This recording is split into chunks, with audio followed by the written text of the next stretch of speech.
Go ahead. So, good evening, everyone. I'm Dr. Sayali. I'm the Junior Consultant and Fertility Specialist at Oasis Fertility Pune at the Karadi Center. So, I welcome you all for today's Facebook Live session. And our topic for today is ovulation and the fertile period. So, today in this session, we'll be dealing with what is ovulation. What are the different methods to estimate the approximate period of ovulation and to increase the chances of conception in a couple? And what is the fertile period? So if you consider a normal menstruating woman, a woman who has her menstrual cycles coming every 21 to 35 days, there are these small follicles which are around the size of 2 to 9 which starts, growing from the second or third day of her periods. That is the second or third day of her menstrual cycle, and they increase in size, and by approximately the 13th or the 14th day, the follicles are going to increase in the size to a size of around 2 centimeter, and these follicles are going to rupture and they're going to release an egg from there. Now the egg that is released from these follicles, now this egg is picked up by the fallopian tubes, and it is during this time that if the couple has contact, will the sperm that is deposited reach the egg in the fallopian tube, and the process of fertilization will take place, and there is increased chances of pregnancy during this period. So coming to ovulation and your menstrual cycle.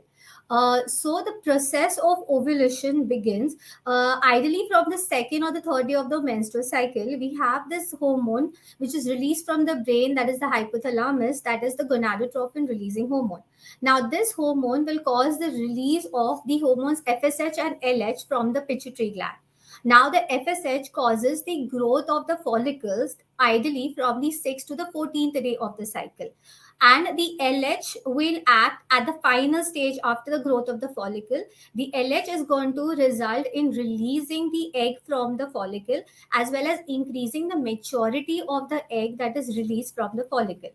Um, so after ovulation, following the action of the LH hormone, the egg that is released, now this released egg, as we have discussed, gets picked up by the fallopian tube, and it is during this period that if the couple has contact, will the process of fertilization take place and the pregnancy will result. Now if the pregnancy results, the remnant of the follicle, that is known as the corpus luteum, this is going to secrete the hormone which is known as progesterone. And this hormone is then going to prepare the uterus for the pregnancy. We have the hormones that is known as estrogen and progesterone during the luteal phase of the cycle that supports the pregnancy. Now, these hormones are going to, they're going to signal the uterus that there is a pregnancy and the uterus doesn't have to shed its lining. And therefore, there will be no periods which ideally are supposed to come 14 days after the period of ovulation. And therefore, missed periods is like, one of the prior indication of the resultant pregnancy. Now, when does this ovulation occur? Now, as we know, ovulation occurs 14 days prior to the expected menses. So, not all menstrual cycles are like of a 28-day length. The cycles can vary. Even in regular menstruating women, the cycles can be of 21 to 45, 21 to 35 days. So, irrespective of the length of these menstrual cycles, ovulation usually takes place 14 days prior to the expected menses. So, the first day of the menstrual cycle is considered to be the first day of the periods and not the first day of the stoppage of bleeding. Now coming to the fertile window. Now, as we know that ovulation takes place 14 days prior to the start of the next menstrual cycle. And the ovulation can be tracked accordingly. Now, the fertile period usually is 2 to 3 days prior to ovulation. Now, pregnancy occurs if intercourse takes place 5 days prior to ovulation, on the day of ovulation, or one day after ovulation. That is because the lifespan of the egg that is released is around 12 to 24 hours. So the egg is going to be viable for this period, and it is going to be available for fertilization after ovulation for a period of only 12 to 24 hours. but the sperm that is deposited in the female genital tract, it remains viable for a period of 3 to 5 days. So even if the couple has had contact 5 days prior to the period of ovulation, the pregnancy can result if the process of fertilization and the formation of embryo takes place during this period. But the highest probability of attaining pregnancy ideally will be 1 to 2 days prior to ovulation, on the day of ovulation, or a day after the ovulation. Now, what are the indicators of ovulation? So there are several methods by which you can track the menstrual cycle and you can estimate the period of ovulation. And each of these methods that we are going to discuss forward has its own drawbacks. And therefore, there is no single accurate method, and we may need to use a combination of these methods to get a better result. So first is, as we have discussed, the menstrual cycle. So if you are a regular menstruating woman who knows the exact length of her menstrual cycle, then as we have discussed, in a 28-day cycle, the woman usually ovulates in the mid cycle, that is on the 14th day of the cycle. Ovulation usually happens 14 days prior to the next menses. So depending on the length of the cycle, you have to subtract 14 days from that, and whatever number you get is the approximate ovulation period. So as we have seen that the chances of conception are 5 days prior to ovulation and a day after ovulation. So you should keep natural intercourse at least on alternate day basis during this period to increase the chances of conception. Next coming is the calendar method. Now coming to the calendar method, in individuals who do not have very regular menstrual cycles, what we can do is you can monitor your cycles for a period of 6 months. In these 6 months, you note the cycle which is of the longest length, and you know the cycle which is of the shortest length. Now suppose your longest cycle it came after 35 days, and your shortest cycle came after a period of say 28 days. So you have to subtract from your 35 days, that is from the longest cycle, you have to subtract 11 days, and from the shortest cycle you have to subtract 18 days. So if 35 was your longest cycle, then you have to subtract 11 days from it, that equals to 24. And if 28 was your shortest cycle, you have to subtract 18 from it, that is going to be 10. So this period of 10 to 24 is going to be the most fertile period, and if you have intercourse at least on alternate day in this period, there'll be increased chances of conception. Next method of detecting ovulation, which is like a crude method, is the ovulation pain. Now, this ovulation pain that usually occurs as a result of rupture of this follicle and the release of egg from the follicle, this is usually seen in only 20% of the individuals. So only 20% of the women can experience this ovulation pain, and therefore this is not a very reliable method. But if the woman is experiencing that, she can use it in combination with some other method to estimate the period of ovulation. Now this ovulation pain is in the form of cramping or dull pain in the pelvic or the lower abdomen region that can happen in the middle or on either side. Next method is the cervical mucus method. Now, the cervical mucus, our body is getting prepared so to increase the chances of conception. So initially, the cervical mucus prior to ovulation, which is like a thick, white, and dry secretion. Now, these secretions become transparent, they become slippery, they become clear at the time of ovulation. Now, changes in the consistency of the cervical mucus can give us a rough about period of estimate of the period of ovulation. Now, this change in consistency helps in the process of conception by by making the cervical mucus less viscous, more transparent. It becomes more easily accessible to the sperm, so the sperms can travel through the cervical mucus, and it can reach up to the uterine cavity and then the fallopian tube.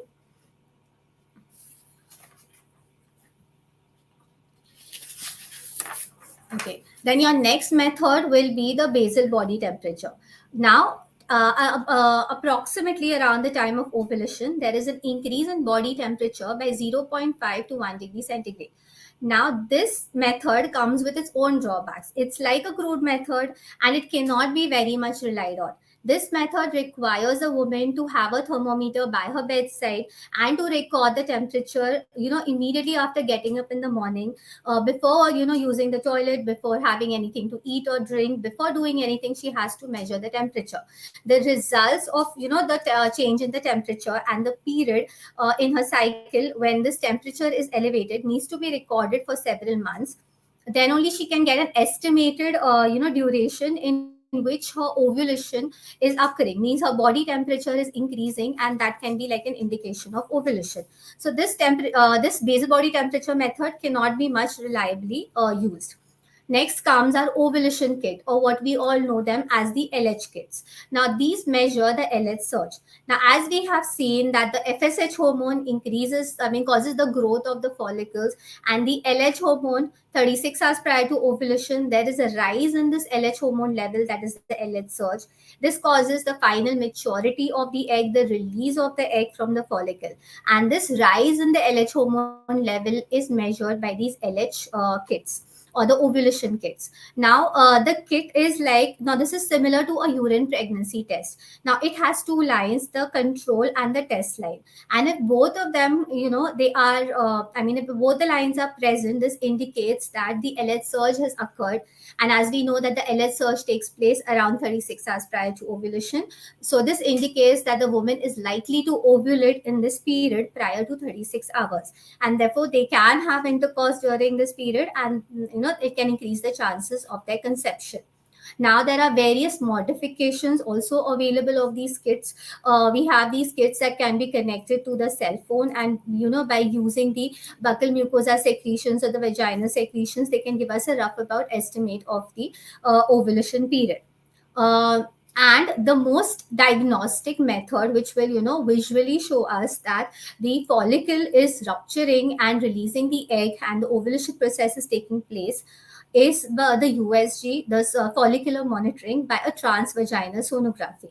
Now, in individuals who have regular menstrual cycles, you can just monitor the cycle from the 8th or 9th day of the menstrual cycle till the period of ovulation. In individuals who have irregular menstrual cycles or anovulation, we can use ovulation induction agents, like, to cause the growth of these follicles from the second or third day. And then you can monitor the growth of the follicles. Then when the follicle reaches an adequate size with a good blood flow, then we can give a final injection in the form of a trigger, that is HCG. Now, this HCG can be like a surrogate of LH, which will cause the final maturity and the rupture of the follicle. So, post giving this HCG or trigger injection, the follicle is likely to rupture in a period of 36 hours. So, we can monitor by ultrasonography during that period, and when the ovulation has occurred, which indicates that the follicle has collapsed in size and there is free fluid in the pouch of Douglas, can you ask the patient to have contact during this period? And this is kind of going to increase their chances of conception. Now, these are the methods that which can track the ovulation, and it will help us to know the exact period during which we are supposed to have intercourse to increase the chances of conception. Now, there are a few symptoms also related to ovulation. Not every individual will show these symptoms, but in individuals in whom they are present, they can be in the form of tenderness of the breast, there can be excess bloating sensation, they can have mild pelvic or lower abdominal pain, there can be a little bit of bleeding or spotting, there is increase in the sexual desire during this period, there are mood and appetite changes that can occur. So, if the individual is routinely having these symptoms during the ovulation period, then they can better correlate with these symptoms, and during this period, they can have intercourse to increase their chances of conception. So till now we have seen the various methods of tracking your ovulation, getting to know what your ovulation period is. So when you have contact during this period, can you increase the chances of conception? But as I said, these methods can only be used in individuals who have regular menstruating cycles, in individuals who know that they are ovulating. And by knowing this, rough about estimate period of ovulation, can you increase their chances of conception. So individuals with regular cycles who have rough about the same length of the cycle every month, and those whose menstrual cycles are between 21 to 35 days, then these methods can be used to note the period of ovulation. And amongst these methods, the most diagnostic method is the follicular monitoring by the ultrasonography. And next, we can also use the cervical mucus method, or we can use the ovulation kit. Now, in individuals who have irregular menstrual cycles, now these individuals whose periods are coming, in a very haphazard way, who are menstruating in a very irregular fashion, you cannot use these methods. And these individuals, the basic problem is, ovulation. Therefore, you might need to use ovulation induction agents to cause the growth of the follicles in these individuals. And you have to track the growth, and finally, when the follicle ruptures, to release the egg, can these individuals have contact or use other forms of fertility treatment. So, what are the common causes of non ovulation? So, they can be in individuals who are pregnant, individuals who are breastfeeding, older individuals with menopause or premature ovarian insufficiency, in individuals with hyperprolactinemia, or the most common causes of delayed menses, or amenorrhea can be PCOS or premature ovarian insufficiency. Amenorrhea can also result as a result of obesity, that is excess body fat, or when your fat content is too low, as a result of stress, as a result of fatigue, as a result of increase in exercise. Excessive exercise, stress, and all can cause irregularities in the menstrual cycle. So, in these individuals, prior to going for the ovulation induction or other form of treatment, we definitely need to, treat these underlying causes, and then only can we move ahead with the treatment. Uh, so, as we have seen, the methods of detecting ovulation increases the chances of conception. And following the fertile window period, these methods can be, routinely used by the couples.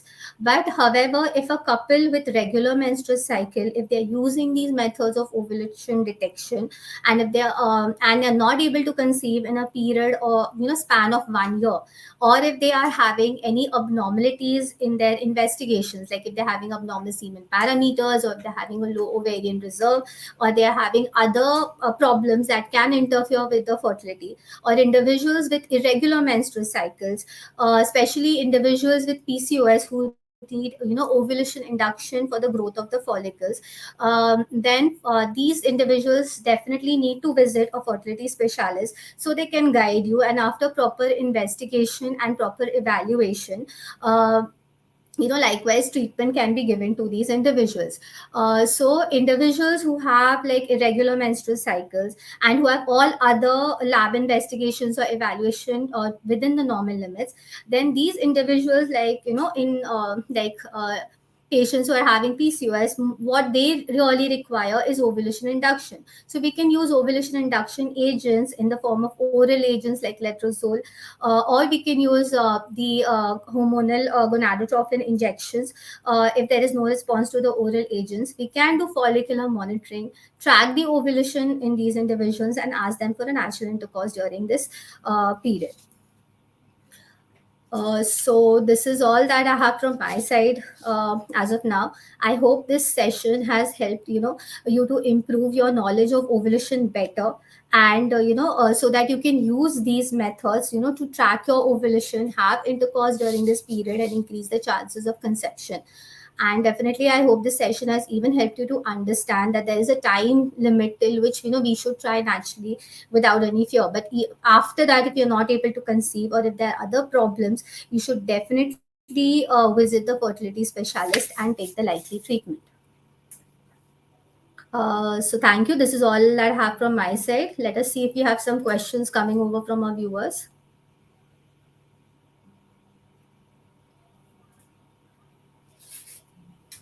Okay, so the first question that is up is, how do I know when I am fertile and ovulation? We have already discussed in this session that how do you know that you are fertile and ovulating? So there are various methods of detecting the ovulation that we have dealt in this session. In this, you can either use the ultrasonographic follicular monitoring to check whether your follicles are actually developing. You can use the LH detection kits, or you can use the cervical mucus method, and to know whether you're fertile or not, you can get certain hormonal assessment, lab investigations done to know your AMH levels, or to know your antral follicle count. Individuals who have regular menstruating cycles and who are showing signs of ovulation definitely indicate that they are fertile.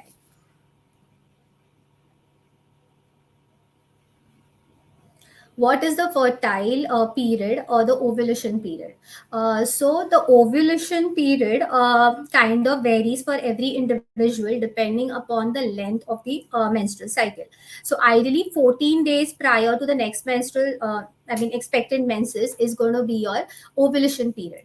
And the fertile period, that as we have seen, is the sperm is viable for a period of 3 to 5 days, and the egg that is released is viable for a period of 12 to 24 days. So the fertile period is ideally 5 days prior to ovulation and 1 day after ovulation.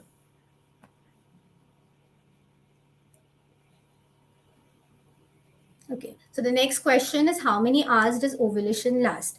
So the ovulation, it involves the rupture of the follicle and the release of the egg in this process. So the ovulation period is of a shorter duration, but a egg that is released, it is viable for a period of 12 to 24 hours.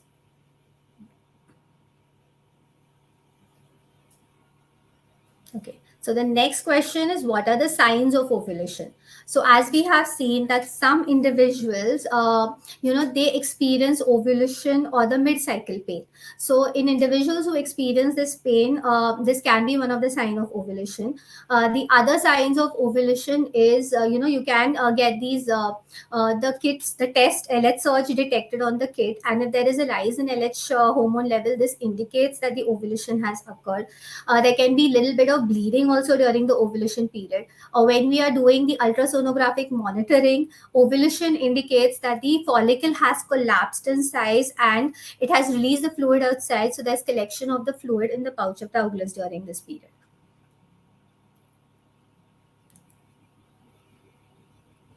Okay, so the next question is, what happens to the body immediately after ovulation? Following the process of ovulation, when the egg is released, the remnant follicle that is there, that gets converted into a corpus luteum, and it releases the hormone progesterone that is going to, support your pregnancy. The estrogen and the progesterone hormones that are there, that supports the endometrium. Simultaneously in this process, there's a rise in the body temperature. The egg that is released, it gets picked up by the fallopian tube, and the resultant sperm can result in the process of fertilization.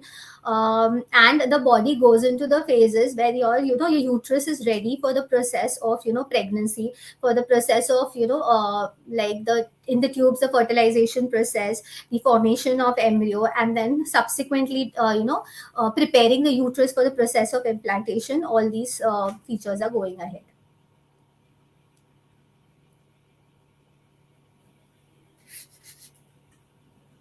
Okay, so I think that's those are all the questions that we have. So thank you, everyone.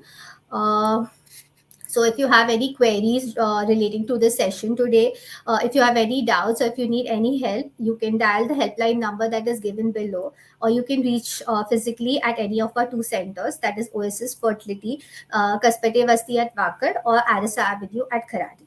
Thank you.